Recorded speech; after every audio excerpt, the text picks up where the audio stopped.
con integrantes de la CONCAMIN y confirma que después de 3 años su gobierno se va a detener. Y así ha sido, por ejemplo, el pasado 7 de marzo del 2017, en una gira por El Paso, Texas, comparó el precio de la gasolina con la de México, y esto fue lo que dijo, por ejemplo, haciendo contexto. Estamos aquí en El Paso, Texas, a unos pocos metros del río Bravo, de la línea divisoria, que es precisamente el río. Enfrente está Ciudad Juárez, antes Paso del Norte. Aquí es El Paso, Texas. Miren, la gasolina aquí, $2.17 el galón. $2.17 el galón.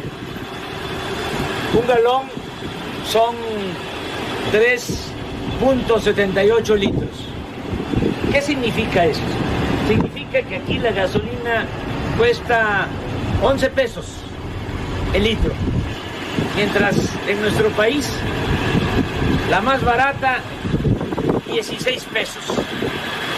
Esto demuestra cómo engañan por la corrupción los gobernantes de nuestro país. Hace poco hasta se enojó Peña Nieto porque quería que hasta le aplaudiéramos por el aumento en el precio de las gasolinas, con el pretexto, la mentira de que aumentaba el precio de las gasolinas en México porque así estaba el precio en lo internacional, en el extranjero. Pues eso no es cierto, y hay que tomar en consideración que aquí donde estamos, el salario mínimo aquí en El Paso, Texas, es 10 veces superior al salario aquí enfrente.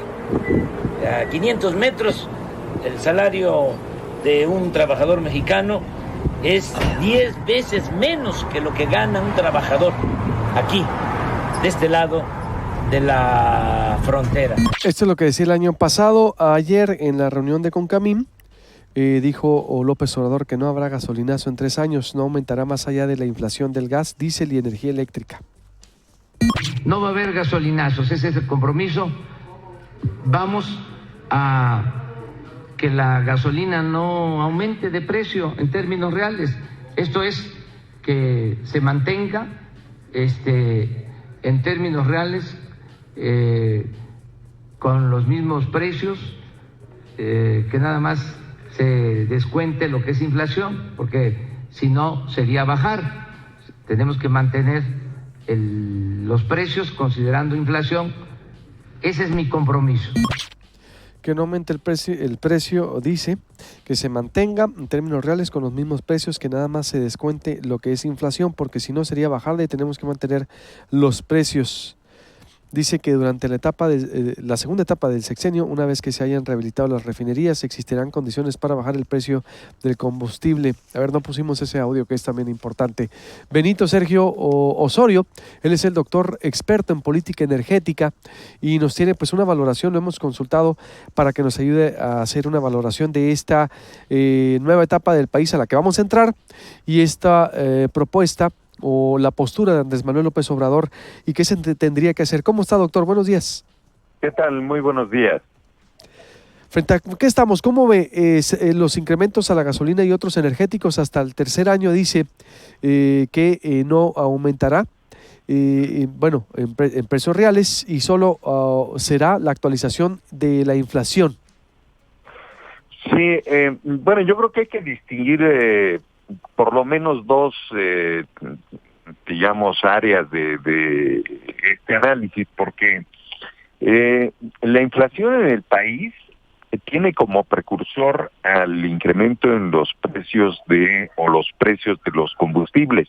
Es decir, cuando aumenta la gasolina no es resultado de la inflación, sino más bien la inflación en México ocurre en gran medida, no únicamente, pero en gran medida, derivado de estos aumentos que hemos tenido en los combustibles.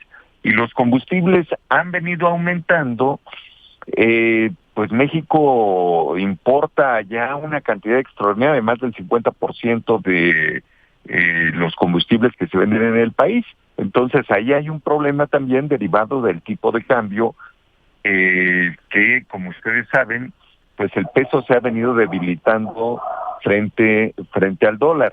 Entonces, bueno, allí está este asunto que habrá que revisar con mucho cuidado, porque si se dice no vamos a aumentar la gasolina, sino solamente lo que aumente la inflación, bueno, pues si no hay un aumento de la gasolina, con mucha seguridad va a ser controlados los niveles de inflación y por lo tanto estaríamos hablando prácticamente de mantener precios estables. Ahora, por un lado. Por otro lado, uno de los temas que más perjudican, que más critica la sociedad mexicana es la falta de transparencia. Y los consumidores mexicanos no sabemos cuál es el costo de la gasolina, digamos, en refinería, cuánto es de transporte, cuánto es la distribución, etcétera, y cuántos son los impuestos, porque el gobierno de Peña Nieto y los gobiernos anteriores han venido obteniendo recursos fiscales a través de los precios de los combustibles, sea por el IEPS, pero también por sobreprecios que tienen estos combustibles y obtienen de esa manera ilegítima, ilegal, recursos para el fisco mexicano. Entonces, creo que un primer trabajo que tiene que hacer el nuevo gobierno es transparentar absolutamente la cadena de costos de los combustibles, tanto de las gasolinas como del gas licuado del petróleo. En el caso particular del gas licuado del petróleo, que es el gas que consume la mayor parte de las familias, sobre todo de menos ingresos, está distribuido por unas cuantas empresas en México que obtienen pues ganancias monopólicas por mantener justamente un mercado controlado por ellas. Ahí creo que tenemos que tener mucho cuidado, el gobierno de Andrés Manuel tendrá que tener mucho cuidado en garantizar que el regulador, es decir, quien dirige la Comisión Reguladora de Energía, realmente sea una persona que esté más allá de los intereses particulares de las empresas, porque actualmente tenemos desregulado todo, el gas natural, el gas LP, los combustibles, la energía eléctrica, al menos es lo que planteó la reforma energética, y este regulador se ha dejado capturar, digamos, por estos intereses. Entonces, tiene que haber transparencia y tiene que haber información muy, muy oportuna para el consumidor. Creo que es la única forma como se podrá recuperar la confianza de la población, uno en su gobierno, y por otro lado, ir generando un esquema de precios que sobre todo sea acorde con las posibilidades reales del consumidor mexicano. Uno de los problemas centrales de la desregulación de los combustibles es que, como se decía en la introducción de esta nota, pues la población de los Estados Unidos gana 4 veces más que el salario mínimo mexicano, es decir, los que ganan el salario mínimo allá es 4 veces superior o más a lo que gana el trabajador mexicano. Entonces, pues difícilmente se pueden comparar las capacidades de compra de una población y otra. Ese es uno de los problemas centrales. En México se tiene que revisar, se tiene que incrementar de manera considerable estos niveles de salarios mínimos, porque si no, no vamos a tener mercado interno, no va a haber capacidad de compra. Entonces, otra cosa que yo veo que es, coherente es que decir vamos a recuperar la capacidad de refinación del país, pues no se va a lograr en un año, por más voluntad que haya, porque son prácticamente reconstruir en muchos casos nuestras refinerías que fueron descuidadas de manera deliberada durante las últimas administraciones, y no son inversiones gigantescas. Entonces, al principio se tendrá que recuperar la capacidad de nuestras refinerías para que no estén trabajando al 30%, sino trabajen a toda su capacidad, poder ocupar el petróleo mexicano en la producción de los combustibles que requiere el país e ir avanzando en ampliar esta capacidad de refinación. Entonces, creo que lo más importante es hablarle a la gente con claridad y dar información. y lograr la transparencia que se requiere para que todo el mundo estemos informados y sepamos y tengamos claro hacia dónde vamos en esta materia. A ver, pero ¿se pueden bajar los precios de los combustibles Sí. como lo propone? Sí, por lo que yo mencionaba en esta conversación, hay un impuesto que se establece a las gasolinas, pero además del impuesto, el gobierno ha obtenido recursos, y digo el gobierno porque era el único distribuidor de gasolinas en el país, entonces estaba obteniendo recursos adicionales. El ejemplo que se pone es un ejemplo que entendemos todos, es decir, cómo en Estados Unidos el precio de la gasolina es más barato que en México. ¿Qué es lo que está ocurriendo? No solo se explica esto por los costos de transporte, hay una estructura impositiva que es muy superior a la que existe en otros países. Entonces, por esa vía, por supuesto que es posible. Ahora, esto le va a costar al gobierno, es decir, el gobierno... Recibir dinero. Claro. ¿Cuánto, por ejemplo? Bueno, yo al menos creo que se pudieran recuperar prácticamente los niveles que se tenían en el momento que se inició esta desregulación. Es decir, el precio de la gasolina, digamos, regular o nova, como se conoce en Estados Unidos y en México, que son más o menos equivalentes, podemos estar alrededor de los 17 pesos por litro, ¿no? Ajá. Sí. Por eso, pero ¿cuánto dejaría? Me refiero, ¿cuánto sería la posible pérdida, vamos a plantearlo así, que significaría este cambio drástico de que bajen el precio de los combustibles, por ejemplo? Sí, yo creo que el gobierno mexicano no puede de un momento a otro simplemente decir, y ahora a partir de este año se reduce a 17 pesos el precio de las gasolinas.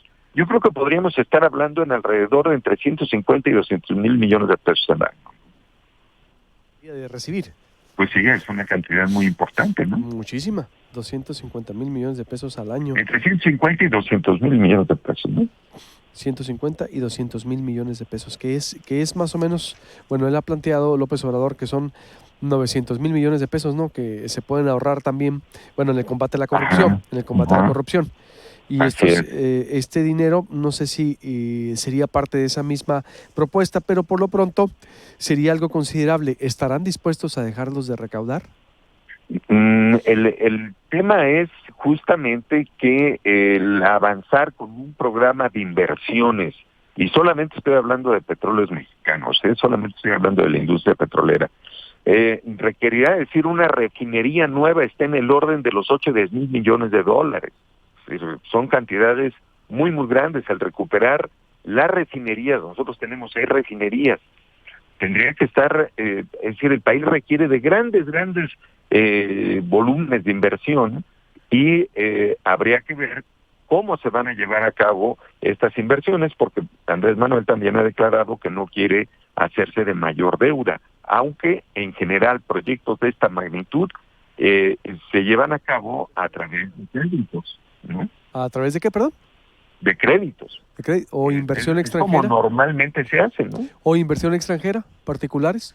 Y los inversionistas extranjeros recurren a créditos igual. Es decir, estas cosas no se hacen de porque alguien vaya, saque sus ahorros y entonces los invierta en estas magnitudes, ¿no? No es así. Incluso es hasta conveniente utilizar los recursos, pues en este caso de la banca, en lugar de los recursos, y estoy hablando del volumen total, ¿no? ¿Y a dónde se iría? Una mezcla. ¿Perdón? Por ejemplo, y de esos 250, casi 200 mil millones de pesos aproximadamente que se recaudan, por ejemplo, ¿a qué se va ese dinero, doctor? No, bueno, pues entran al presupuesto federal. Los dineros de Petróleos Mexicanos regularmente están dirigidos pues a escuelas, a infraestructura física, a infraestructura hospitalaria, es decir, todos los gastos que realiza un gobierno de la magnitud que tenemos en este país. México es uno de los países más grandes del mundo, es decir, tener más de 100 millones de habitantes pues implica un gasto público muy, muy grande, por más que sea contraído, ¿eh? Por eso, ¿y es conveniente entonces dejar de percibir todo eso? Digo, a cualquiera, si usted me dice, yo estoy de acuerdo, obvio, ¿quién no va a estar de acuerdo que le bajen los impuestos? Es decir, Sí, sí, pero... lo que yo digo es que lo que requerimos como elemento central, como elemento de legitimación, es que haya transparencia y información totalmente pertinente, oportuna, para que la población se dé cuenta cuál es la situación. Esto que usted está preguntando es totalmente, digamos, es lo que debe de estar en la mente de todo el mundo. A ver, y si no percibimos esta cantidad de dinero, ¿cuáles van a ser nuestras afectaciones? ¿O Claro. en qué se invertiría? Esto lo tendríamos que saber todos, y no con cifras aproximadas, sino con cifras verídicas, Sí, porque todo el mundo totalmente estamos reales. aplaudiendo, estamos viendo nomás si va a cumplir o no, pero a ver cómo se pudiera cumplir. A ver, vamos viendo, vamos haciendo los escenarios y veo que no están manejando datos duros, doctor, Claro, solo están haciendo claro, escenarios, pero claro. sin datos. Y aquí por eso nos estamos metiendo los datos y a la previsión son 200, casi 200,000 millones de pesos que se ingresan por este impuesto de la gasolina y sería la única forma de que no aumentara la gasolina. Dejar de Así cobrar. es, o sea, en años anteriores, el impuesto, es decir, lo declarado, lo que es legal, el IEPS que ha recaudado el gobierno mexicano ha llegado a ser de 350,000 millones de pesos, ¿no? Yo de lo que le estoy hablando es que además de que logran esta cantidad de recursos, porque eso ya se obtenía cuando el precio estaba en 16 pesos por litro, ¿no? Entonces, al estarse incrementando, pues obviamente esto es resultado de todo lo que ya dijimos, de las importaciones, los transportes, tal.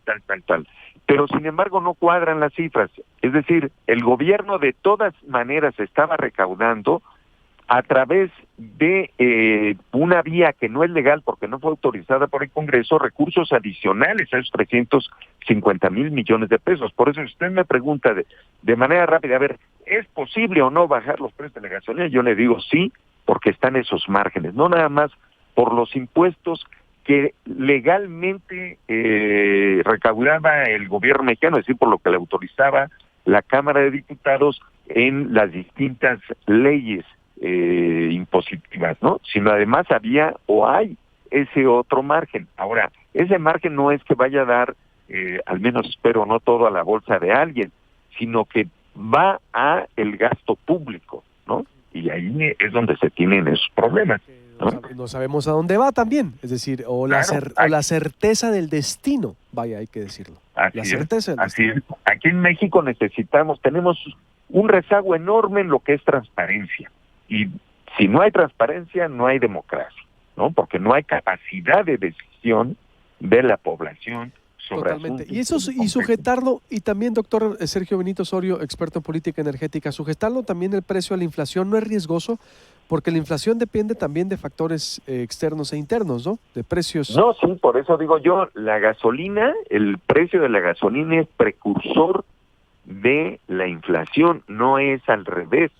Si uno consulta la información del Banco de México, uno puede percatarse que han sido los incrementos a la gasolina lo que ha generado en buena medida que la inflación vuelva a crecer en el país, ¿no?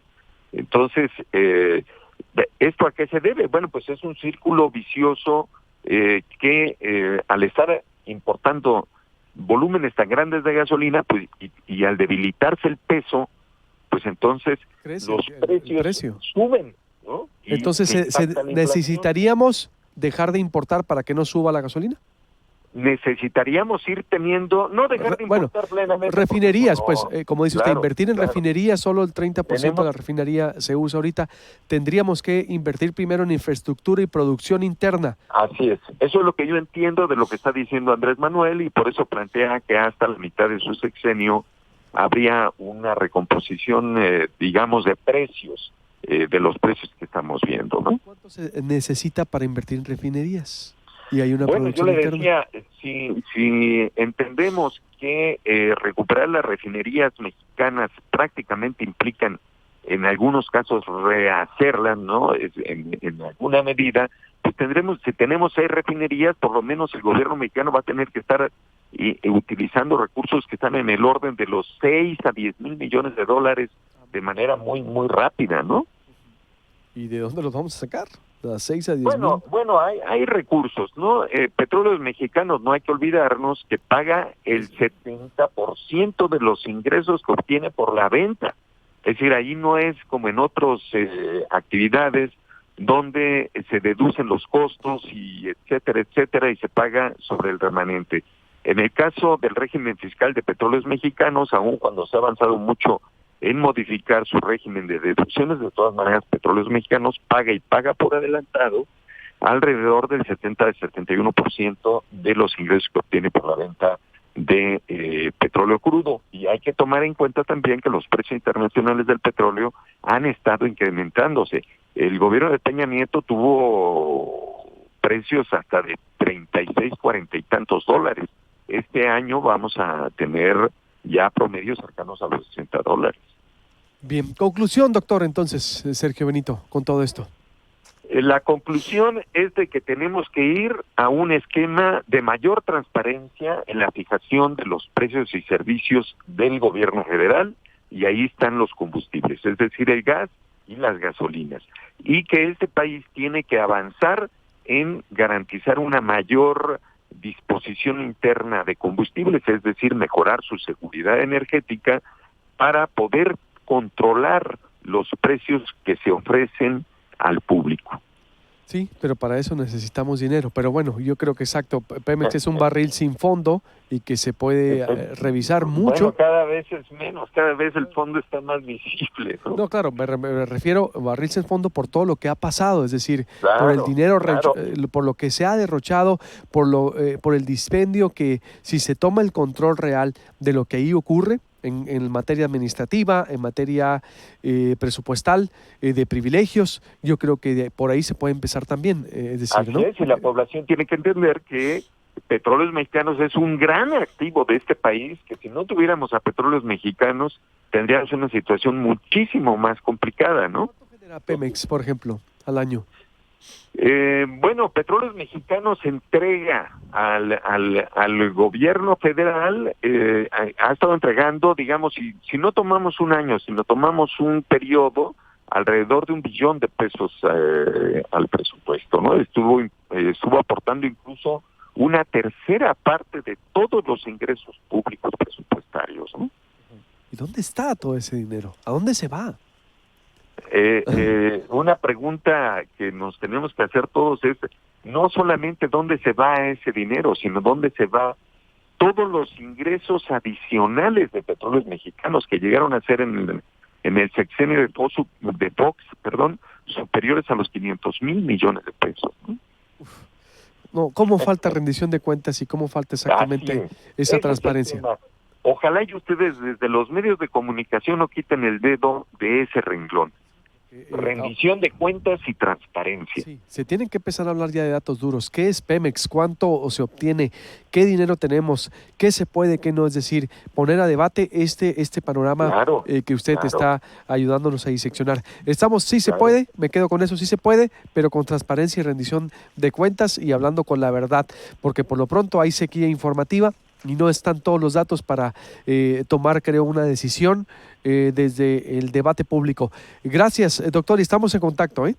No, hombre, con mucho gusto. Gracias, doctor Benito Osorio, experto en política energética. Le recuerdo, suscríbase al canal de YouTube. Usted puede bajar la aplicación para su teléfono celular, para su iPhone en el Apple Store, su Android en Google Play, o dele like a la fanpage de Proyecto Puente en Facebook. Estamos en proyectopuente.com.mx. Volvemos, qué interesante, ¿verdad? ¿Qué dice el sector financiero, los especialistas? El doctor Luis Huesca y el experto en temas financieros, Eduardo Torreblanca de El Financiero. Es momento